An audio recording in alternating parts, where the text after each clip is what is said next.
In today's video, we're switching it up a little bit. We are going to talk about all of my best tips and tricks while shopping secondhand.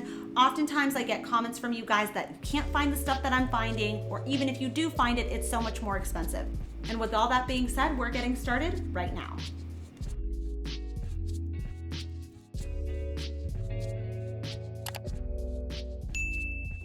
Starting with the first tip being to focus on the material and not just the item. So for example, I found these travertine tiles for just $2 for the entire box, and you could use these in so many different capacities. On every high-end site, there's always some variation of a travertine soap dish, a travertine tray. Also at the thrift store, I found these MDF placemats, and we're not going to use them as placemats. We are instead going to use them as the base for our DIY travertine tray. So supplies for this project, you'll need 2 MDF placemats, liquid nails, and 12 travertine tiles. So starting off by just taking some E6000, connecting 2 of the MDF placemats together so that way it could withhold the weight of each travertine tile so it doesn't start bowing in the middle. I attached each travertine tile with liquid nails and just kind of adjusted them until I was happy with it. And then to frame it out, I used some corner molding that I had in my stash using my miter saw, cutting at a 45-degree angle. Before securing those down, I wasn't crazy for the color of the molding, so I decided to go in with Tismuth Gray. It is a semi-transparent stain that you can apply, and it just gives a kind of whitewashed effect. Then once those dried, I then connected everything together with E6000, taped off the corners until they were solid, and that really wrapped up this project.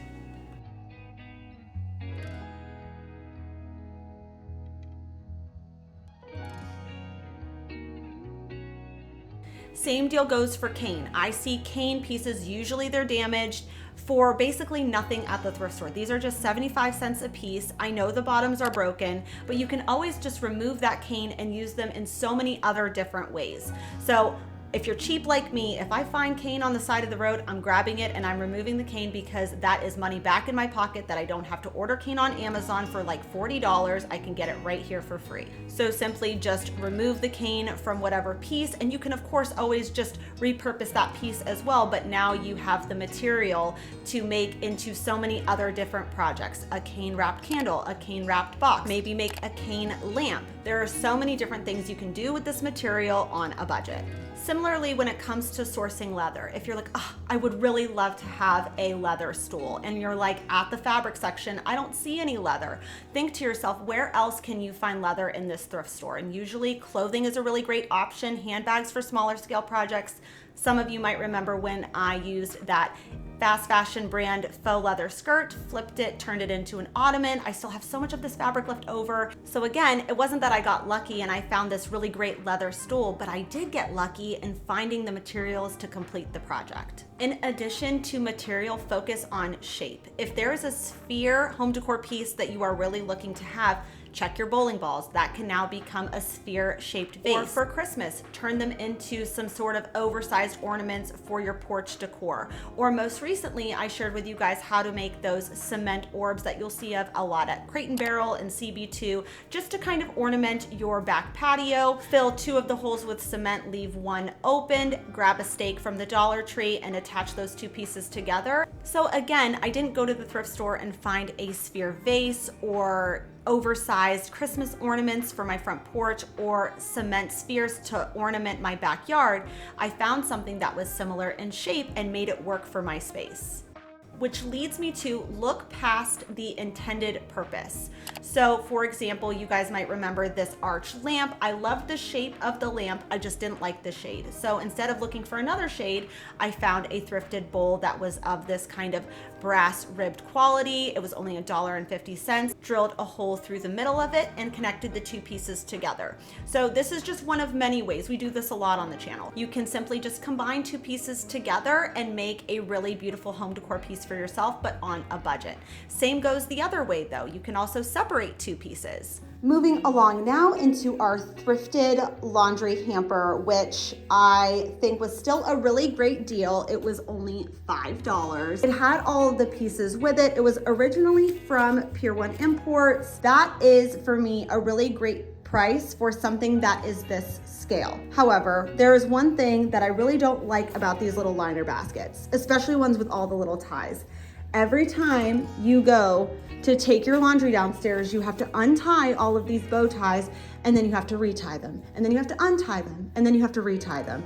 I don't have the time for that, to be honest. I just don't. So I think I just will have a better use for this if it's not a laundry hamper. So now it just becomes a lidded basket, not necessarily a laundry hamper, but I actually think it will be much better for my specific space to separate the two, because I've been looking for a very kind of like large scale basket like this that also just feels a little bit more finished on the like perimeter of the basket, which this one does. So I'm interested in the idea of turning this basket into kind of a ceiling light fixture for an upcoming bedroom makeover that I'm working on. Here I need to remove this, then cut a little hole and then connect the pieces together. But I think that it's gonna make a really great ceiling light fixture. I think it's gonna just really like let light out in a really beautiful way. So I'm excited to see how that turns out. For the bottom, one of the projects that I've really been wanting to do is this Shady Lady DIY tree.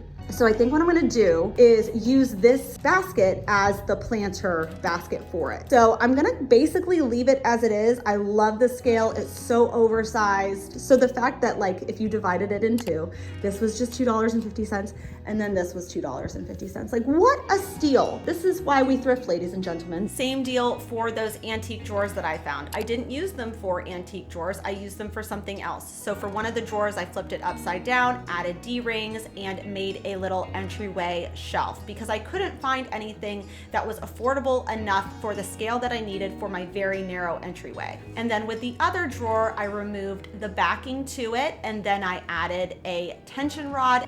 Again, added D-rings to the back and used it in my bathroom as a kind of display shelf. And then for the backing that we took off, added 2 frosted hurricane vases from the Dollar Tree, connected those together with E6000, added some puck lights, and created this little wall art lighting moment in my space. For the next tip, it's consider what you should add and what you should remove. Most of the time on this channel, we're adding stuff. We're staining stuff, we're painting stuff, you know, we're adding all the things. But don't forget about the power of removing. So this planter that I found at the thrift store was $6. I feel like most people would walk right past it because of the cheap hydrangea faux florals. But by simply removing those florals, adding a glass vase that you can fill water, add fresh hydrangeas, completely transformed this piece and makes it look so much more high-end.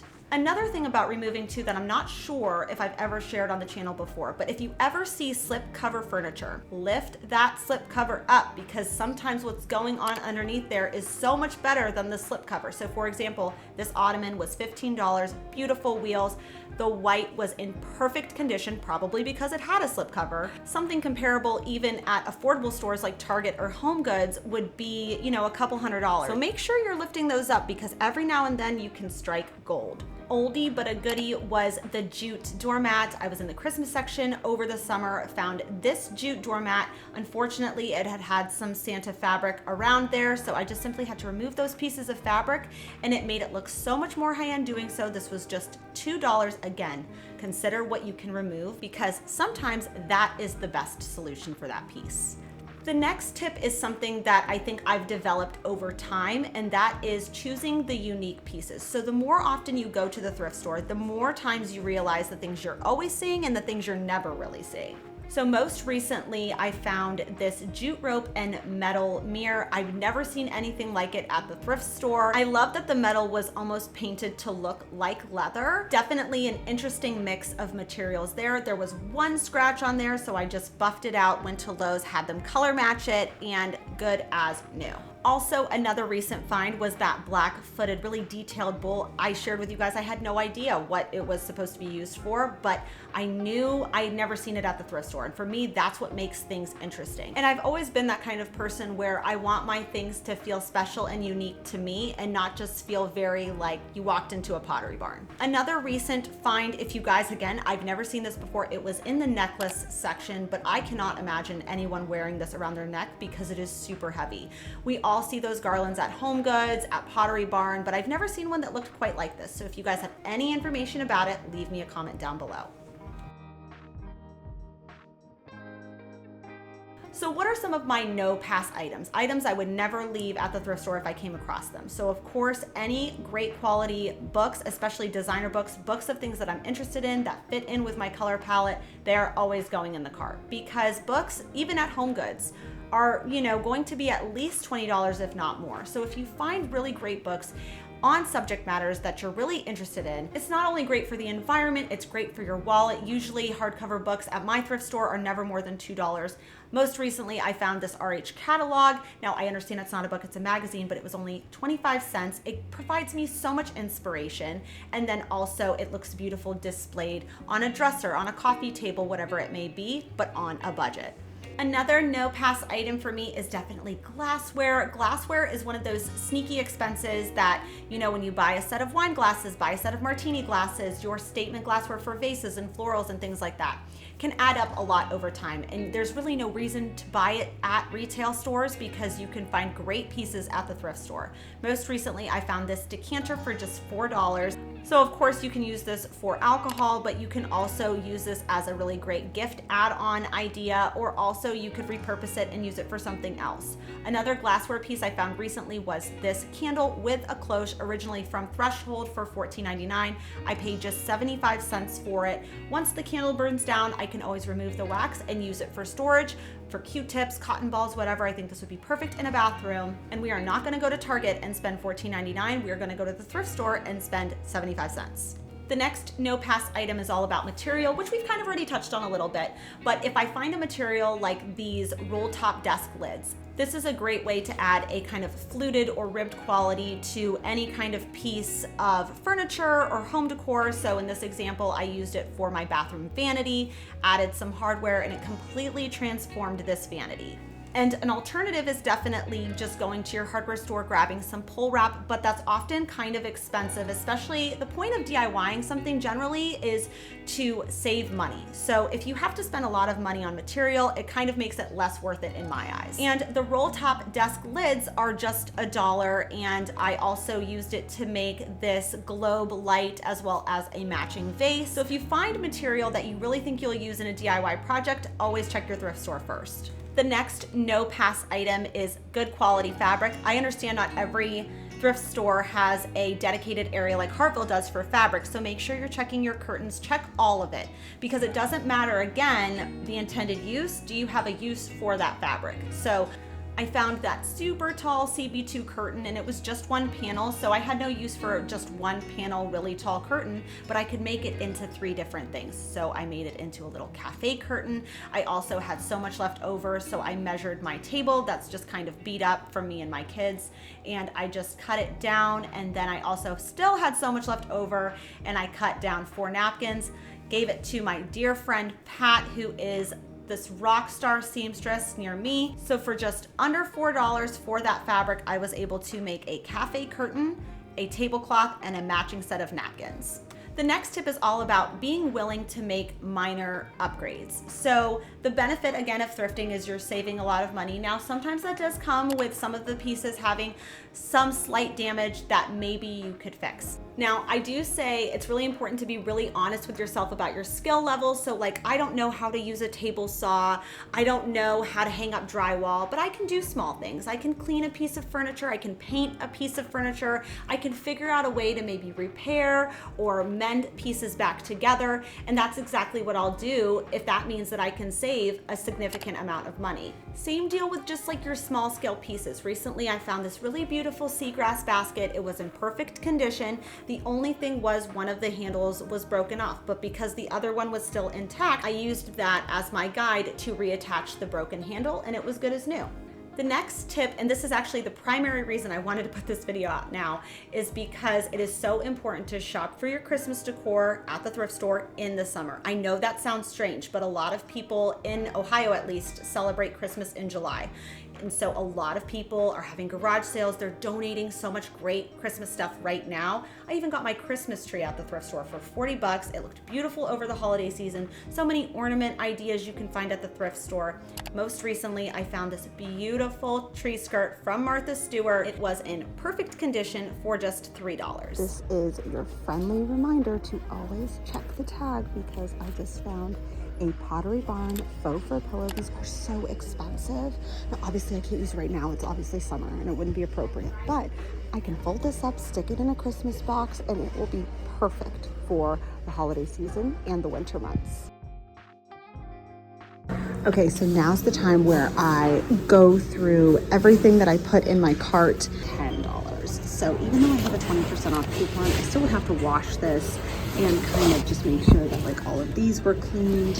So I don't think it's worth the price point at what they're charging for it. So I'm going to have to leave this one behind.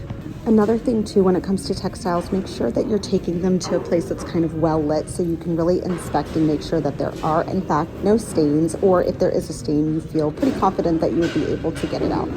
I feel like just like that, I was able to save between $25 and $30 by just like taking my time, going through the pieces one by one by one, and really like justifying the purchase or realizing why I don't need it. Once I've kind of made my final selections before I leave, I like to, of course, check the go backs, but then I also like to take another lap around the store. Maybe there was something I didn't see the first lap around, or maybe there was a fresh cart that came out. I want to make sure that I'm not missing something on that new cart before I check out. The next thing is all about cleaning your thrifted items. So if it is something that obviously you can put in your washing machine, which you would be surprised how many things you're actually able to put in your washing machine. So for example, this ottoman here was just $4, matches my son's room pretty perfectly. Flipped it upside down, sure enough, the whole thing unzips. I can disinfect now that insert, and now I can wash on a delicate setting in my washing machine the cover. To disinfect that insert, what I like to do is use a disinfectant spray that I will link for you guys, and then I also use my steamer and I steam the whole thing down. Now, how do I know that it's actually clean? Let me tell you what, I've been thrifting pretty consistently for the last 4 years. Never once have I had any issues. But of course, this area is all based on personal comfort level. So if you are somebody that buying a pillow at the thrift store really just gives you the icks, then maybe just avoid that section of the thrift store and stick to the areas where you feel really comfortable.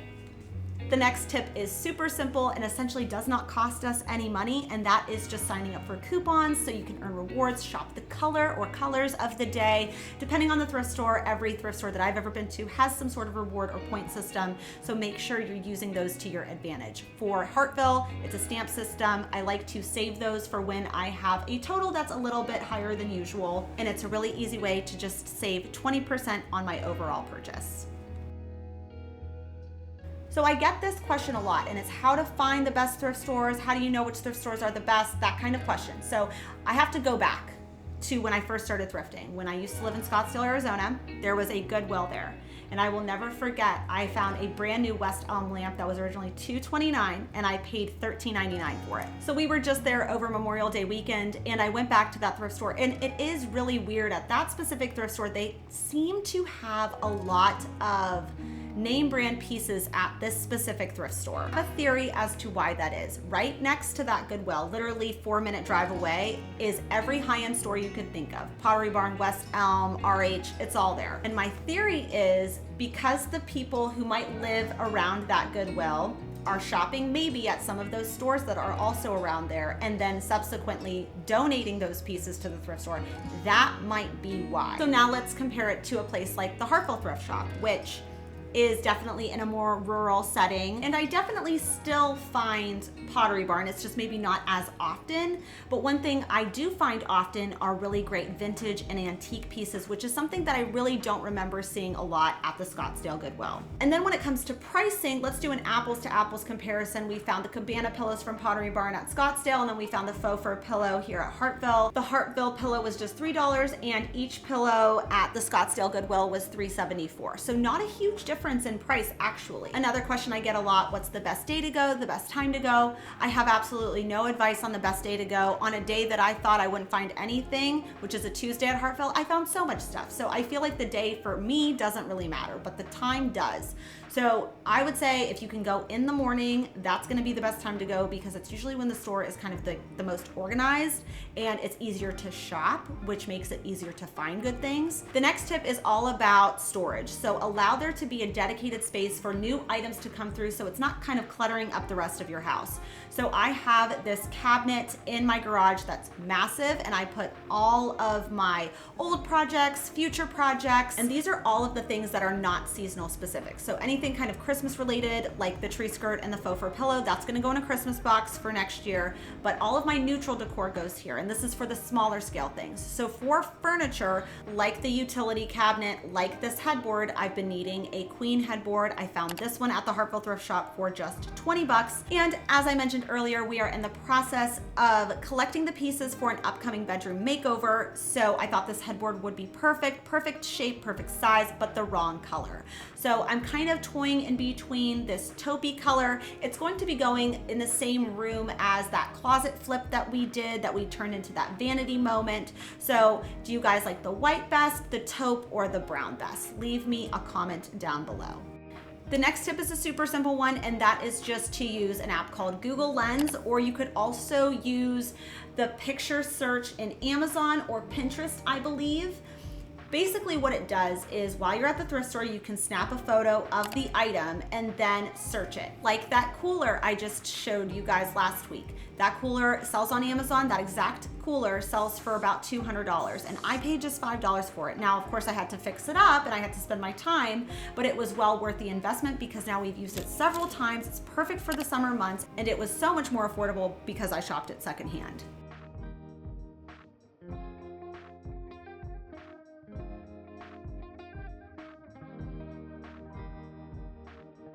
Next tip is a super simple one, I think, and that's just to simply donate one thing every time you go. Kind of like the one in, one out rule. So sometimes I donate a whole trunk full of stuff. Sometimes it's just one thing. Sometimes it's a box of things, but it just aids in reducing the clutter in your dedicated space, and it frees up space for things that have the potential to be used in your house.